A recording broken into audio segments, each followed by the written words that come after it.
नमस्कार, जय माता दी।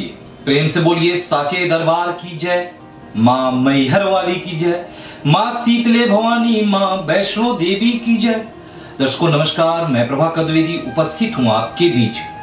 आज नवरात्रि के 9वें दिन यानी नवमी तिथि के दिन। आज नवरात्रि का पावन दिन 9वां दिन है और आज माता रानी की पूजा अर्चना के बाद माता रानी की विदाई भी होगी। हम सबकी आंखें नम हैं, लेकिन खुशी इस बात की है कि माता रानी जा तो रही हैं, लेकिन माता रानी चैत्र नवरात्रि में फिर हम सभी भक्तों को दर्शन देने के लिए आएंगी। तो हम माता रानी की कथा बताएंगे, जैसा कि लगातार आप सभी दर्शकों के बीच नवरात्रि के पहले दिन से लेकर के आज नवमी तिथि के दिन तक माता के 9 रूपों का हमने आप सभी के लिए वर्णन किया कि माता की प्रथम जो रूप थी वहां से लेके आज तक की माता रानी ने क्या क्या महिमा दिखाया, हमने आप सभी दर्शकों को क्रम वाइज उसको बताया। तो आज हम आपके लिए लेकर आए हैं सिद्धिदात्री माता की कथा। ये नवरात्रि के 9वें दिन नवमी तिथि को माता के 9वें रूप में पूजी जाती है माता सिद्धिदात्री। तो माता सिद्धिदात्री कौन है, उनकी क्या महिमा है, उनकी क्या कथा है, उनकी कथा कहने से या उनकी पूजा अर्चना करने से हम दर्शकों को क्या मिलता है, हमारे इन सभी पे बात करेंगे और माता की महिमा बताएंगे। सिद्धिदात्री माता की पूजा नवरात्रि के अंतिम दिन यानी नवमी पर की जाती है। नवरात्रि नवमी के दिन मां सिद्धिदात्री के लिए व्रत भी किया जाता है। ज्यादातर लोग जो है नवमी के दिन व्रत रहते हैं। यह दिन उन साधकों के लिए बहुत महत्वपूर्ण है। तो समझे दर्शकों कि यह जो दिन है, नवमी के दिन है, यह उन साधकों के लिए बहुत महत्वपूर्ण है जो किसी भी प्रकार की सिद्धि अथवा साधना करना चाहते हैं। जैसा कि मां सिद्धिदात्री का नाम है, आप सभी दर्शक समझिए, सिद्धिदात्री यानी कि सिद्धि देने वाली, यानी कोई भी व्यक्ति यदि सिद्धि किसी भी प्रकार की सिद्धि चाहता है तो मां सिद्धिदात्री का पूजा अर्चना करता है। वह विभिन्न प्रकार की सिद्धियों को प्रदान करने वाली है। जैसा कि आप सभी दर्शक आप जो है हनुमान चालीसा तो पढ़े होंगे, आप सभी दर्शक हनुमान चालीसा पढ़े होंगे। और हनुमान चालीसा में एक श्लोक आता है, वहां लिखा रहता है अष्ट सिद्धि नव निधि की दाता। तो कौन है अष्ट सिद्धि, यानी यही माता सिद्धिदात्री हैं जो 8 प्रकार की सिद्धियां प्रदान करती हैं। तो हम आगे आपको बताएंगे कि माता रानी 8 प्रकार की सिद्धियां कौन कौन सी प्रदान करती हैं। तो नवरात्रि पर देवी मां की नवमी तिथि पर उपासना का विशेष महत्व है।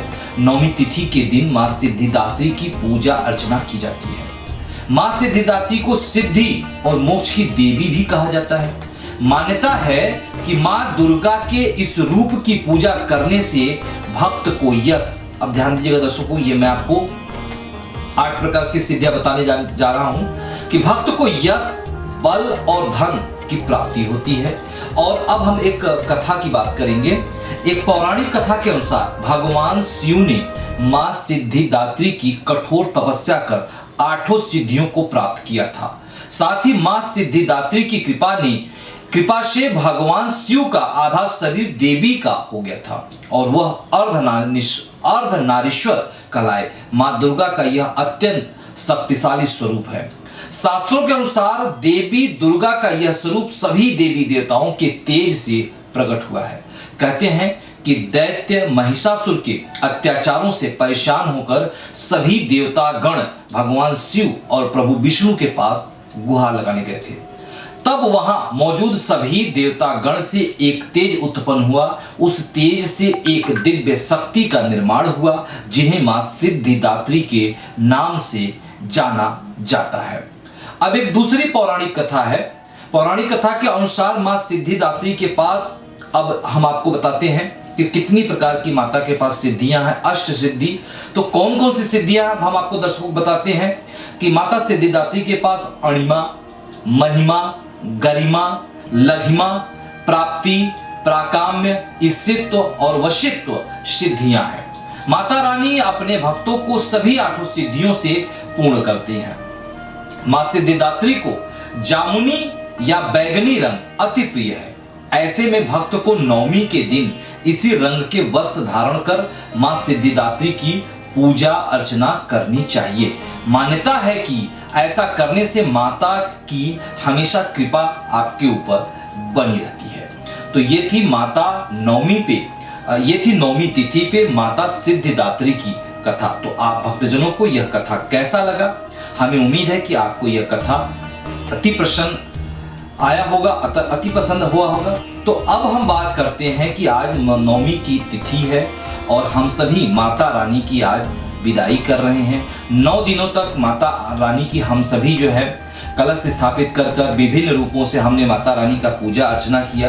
तो अब माता रानी की विदाई है। बस खुशी इस बात की है कि माता रानी जल्द फिर से आना। तो एक बार प्रेम से बोलें सभी भक्तगण कि जय माता रानी की, साचे दरबार की जय।